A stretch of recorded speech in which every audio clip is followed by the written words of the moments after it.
Se você está se perguntando os critérios que eu utilizei para montar essa lista, então lá vai. O que eu fiz foi fazer uma seleção de filmes que vão ser lançados esse ano, que são baseados em livros que têm uma relevância, seja no seu gênero ou seja na própria literatura de forma ampla, tanto nacional quanto mundial. Como é mundial, eu acredito que ela não é só dos Estados Unidos hollywoodiana, como acontece nos outros canais que são cheios de lista de filmes que vão sair totalmente ligadas à cultura norte-americana. Eu tentei ser bastante democrático, trazendo filmes e livros de várias partes do mundo que vão estar saindo esse ano.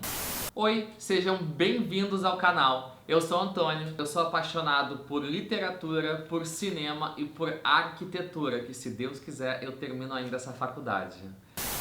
Então vamos lá. Eu não coloquei as datas dos filmes porque o lançamento de filme é uma coisa muito complicada, então acaba muitas vezes não saindo naquela data programada. Então eu só coloquei o mês que está programado o seu lançamento. Começando fevereiro, a gente tem O Homem Invisível, baseado no livro do mesmo título, O Homem Invisível, do autor britânico H.G. Wells, que é um dos pais da ficção científica. Esse livro, que foi escrito em 1897, conta uma história que já foi adaptada 19 vezes para o cinema sobre um homem que consegue, através de lentes ópticas, descobre um segredo de como se transformar em invisível e acaba aterrorizando a cidade onde ele vai morar. Só que o legal dessa adaptação, que tem como protagonista a Elizabeth Moss, que é a protagonista de The Handmaid's Tale, os contos da Aya, ele vai partir do pressuposto sobre uma relação abusiva entre um homem e uma mulher, que vai ter a sua sanidade questionada ao denunciar os abusos cometidos por esse sujeito. Que depois de um pretexto suicídio, ela vai começar a acreditar que o ex-noivo, namorado dela, na verdade, apenas ficou invisível e continua perpetuando o abuso que ele faz com ela.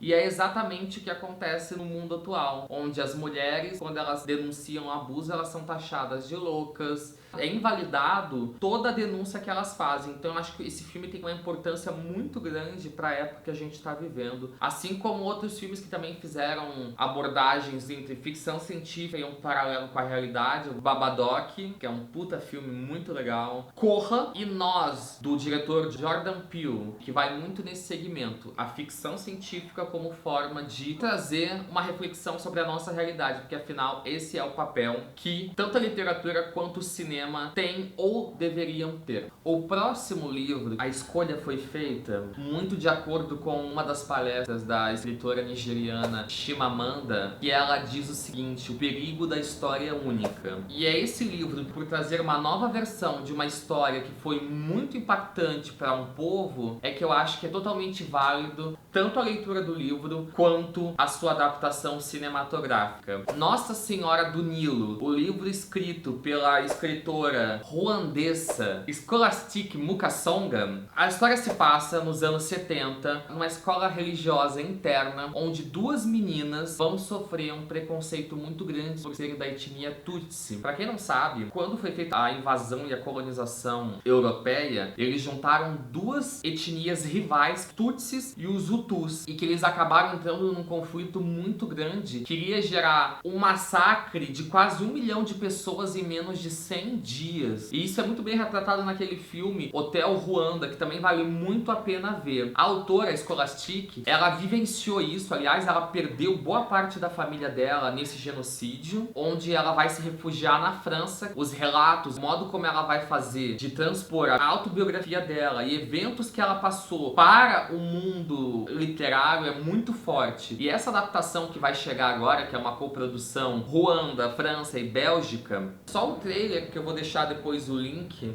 para vocês verem, é muito espantoso o como ela vai desenvolvendo essa história e o apagamento histórico que toda uma cultura vai sofrer. Então fica a dica aí de Nossa Senhora do Nilo. Chegamos em abril. O próximo livro barra filme que eu escolhi, o critério foi muito nostalgia, uma lembrança boa da infância e também porque ele revolucionou muito a literatura infanto-juvenil quando ele foi lançado em 1911. O Jardim Secreto, da escritora inglesa Frances Burnett, que eu não sei se vocês lembram, tinha um filme muito famoso feito nos anos 90 e era essa versão que eu assistia muito quando criança, que vai contar a história dessa menina, a Mary, que depois de ficar órfã, ela é encaminhada para um tio dela, que é muito rico, mas é também muito distante. E aos poucos ela vai conhecendo os segredos daquela casa, como por exemplo que ela tem um primo que é muito doente e fica o tempo todo na cama. E ao mesmo tempo ela vai transformando tudo isso em fantasia. Então é muito maravilhoso, e tem uma pegada, um quase realismo fantástico, embora sejam períodos diferentes, como ela vai lapidando essa história dessa menina. Então essa nova adaptação eu acho que ela pode ser muito bacana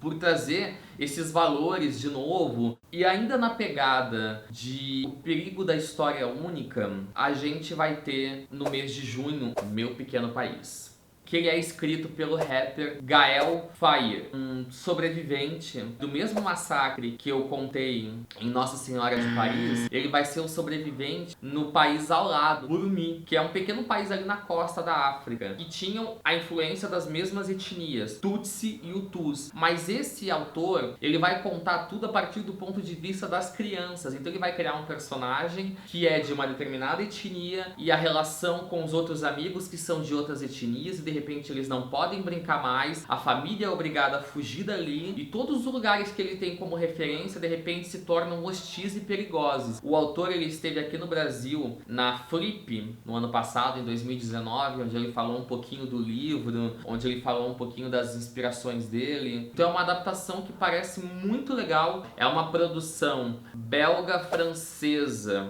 E dando um salto de junho para outubro, agora vem uma nostalgia muito intensa dentro do meu coração. Convenção das Bruxas, baseado no livro As Bruxas, do maravilhoso autor Roald Dahl, que é o mesmo autor de A Fantástica Fábrica de Chocolate, Matilda, James e o Pêssego Gigante, entre tantos outros, que é muito livro que ele fez. E o filme, que foi feito em 1990, ele é simplesmente maravilhoso. Então eu não vou mentir, eu escolhi por nostalgia, vai ser lançado esse ano. Eu cresci assistindo o primeiro filme, que ele tinha uma pegada muito obscura, dava um pouco de medo, com a Angélica Houston fazendo a grande bruxa, que é simplesmente inacreditável. Conta a história desse menino, o Luke, que depois de perder os pais, ele e a avó vão pra um hotel praiano, sem saber que no mesmo local ele vai ter uma grande convenção com todas as bruxas que planejam destruir todas as crianças da Inglaterra e posteriormente do mundo todo. Então é muito legal, vale a pena ver o filme de 1990, vale a pena ler o livro e vale a pena ficar na expectativa, porque eu acho que, embora eu não goste muito de remake, a gente vai ter uma produção muito bacana com a Anne Hathaway como a grande bruxa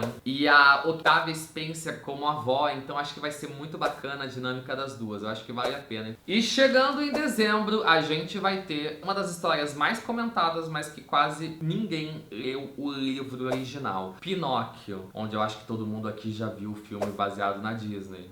E... Tu nunca viu? Não. A história clássica do boneco de madeira que vai virar um menino foi escrita pela primeira vez em 1883 pelo escritor italiano Carlo Collodi. Essa, ao contrário das outras, e principalmente ao contrário da Disney, ela vai ser muito mais próxima do original, onde vai mostrar o Pinóquio, um personagem chato, mimado, que só depois de muita provação é que vai conseguir mostrar o valor dele pra Fada Azul e virar um menino de verdade. E essa produção é uma produção italiana, parece ser a coisa mais linda do mundo. Cenário, figurino, maquiagem, conseguiu embarcar exatamente nessa fantasia que o Carlo Collodi cria. Um dos protagonistas, o Roberto Benigni, que dirigiu e atuou no A Vida é Bela, e aí agora ele volta nesse... eu falo com vontade, porque é muito incrível. Por favor, assistam o trailer, é lindo. E agora, rasgando meu coração em quatro, como uma tangerina, chegou o maravilhoso Duna, do escritor norte-americano Frank Herbert. Foi escrito em 1965, ganhou um monte de prêmios de ficção científica. Aliás, o Arthur C. Clarke disse que ele tem a mesma importância do que Senhor dos Anéis, do Tolkien. O Duna, ele causou um impacto na cultura pop, na cultura da ficção, que provavelmente poucas obras conseguiram ter esse tamanho impacto que reverbera até hoje. Desde como ele trabalha os personagens, trabalha os enredos e, sobretudo, como ele trabalha a própria dinâmica da história. É bastante diferente, é bastante única. Pra quem não sabe a história de Duna, ela se passa daqui a 24 mil anos, quando a humanidade já abandonou o planeta Terra e vive em pequenos feudos. Cada planeta é um feudo comandado por uma família. E o diferencial aqui é que eles não têm tecnologia. Não é um futuro hiper cibernético como a gente imagina. É um futuro muito mais próximo da Idade Média. E não deixa isso de ser uma crítica também. Então a gente vai acompanhar a história de um jovem lord, o Paul Atreides, que vai estar no meio de uma conspiração ligados a outras famílias pro domínio dessa hiper especiaria chamada melange, que basicamente ajuda os outros seres a sobreviver mais tempo, quase como se fosse um combustível vital. Então o livro do Frank Herbert, ele trabalha muito uma questão de ecossistema, de ambientalismo, e vale a pena fazer a menção honrosa, para que não dizer, do filme que nunca foi feito. Essa vai ser a terceira adaptação de Duna. A primeira adaptação, que na minha opinião seria a maior de todos os tempos, do diretor mexicano Alejandro Jodorowsky, iria mudar completamente a história do cinema. Tem um documentário que conta a história desse fantástico filme que, por motivos financeiros, por motivos de agenda, ele não conseguiu ser concluído, e também muito porque os produtores não acreditaram no poder da história. E aí muitas outras histórias que vieram depois, como Star Wars, Alien, vão beber, para não dizer copiar, cada cena que o Jodorowsky criou a partir de Duna. Depois a gente teve uma adaptação de um diretor muito famoso, o David Lynch, que é uma porcaria, que é considerado por todos a pior obra desse diretor. E agora vem o diretor Denis Villeneuve, o diretor canadense, fazer a adaptação de Duna. Frank Herbert depois teve várias continuações, que eu acho que vai até o 6º volume, e depois o filho dele continuou as histórias depois da morte dele. É sem dizer que essa edição, eu acho que de todos os livros que eu falei, essa é a edição mais bonita, feita pela Aleph. É simplesmente um primor, talvez seja um dos que eu mais esteja ansioso para ver a adaptação depois que eu ler o livro. E para terminar a nossa conversa, está programado agora para 2020, por isso que eu joguei para o final, porque ainda não tem uma data definida, a adaptação para Netflix em formato de série do livro Bom Dia, Verônica, dos escritores brasileiros Rafael Montes e Ilana Casoy, lançado pela Dark Side numa edição muito bonita, muito primorosa. Os dois escritores, eles já têm bastante renome nesse segmento do suspense, que flerta com o terror. A Netflix Brasil, que vai estar lançando ela, vai contar a história essa secretária da polícia, a Verônica Torres, que vai ter, de repente, por uma série de coincidências, toda a sua vida atravessada por lembranças do passado e por acontecimentos e crimes muito estranhos, onde ela vai tentar investigar. Então eu acho que vai ser uma série muito legal, e eu fico muito feliz, na verdade, que seja uma série baseada num livro brasileiro. Eu acho que a gente tem que cada vez mais fortalecer nesses momentos em que a gente vive, do apagamento da história, do apagamento da cultura. Eu acho que toda produção nacional é bem-vinda, e toda produção nacional, seja de literatura, seja de cinema, ela tem que ser valorizada. Por mais que a gente não se identifique com o gênero, ou com o autor, ou com o escritor, não importa. Eu acho que a gente tem que valorizar, e quando acontece esse movimento, a gente tem que abraçar e a gente tem que passar pra frente. Todos esses livros eu vou deixar as indicações das melhores editoras e os links ali embaixo para vocês poderem conferir e comprarem. Se vocês comprarem nesse link, vocês vão estar ajudando muito a manutenção desse canal. Vai ajudar a comprar um tripé, porque vocês não têm noção de como que a gente está gravando isso. É um cesto de roupa suja, um notebook, mais de 5 livros, uma caixa de plástico, um pote de sorvete. Esse é o nosso tripé. Essa é a nossa realidade nesse momento. Porque agora eu sou um parceiro Amazon. Meu Deus. Me contem aí nos comentários se eu esqueci de algum livro, se eu esqueci de algum filme que vai ser baseado em algum livro, se eu esqueci de algum autor ou alguma informação, por favor me contem, comentem. E muito obrigado pela sua participação. E é isso aí, gente. Até o próximo.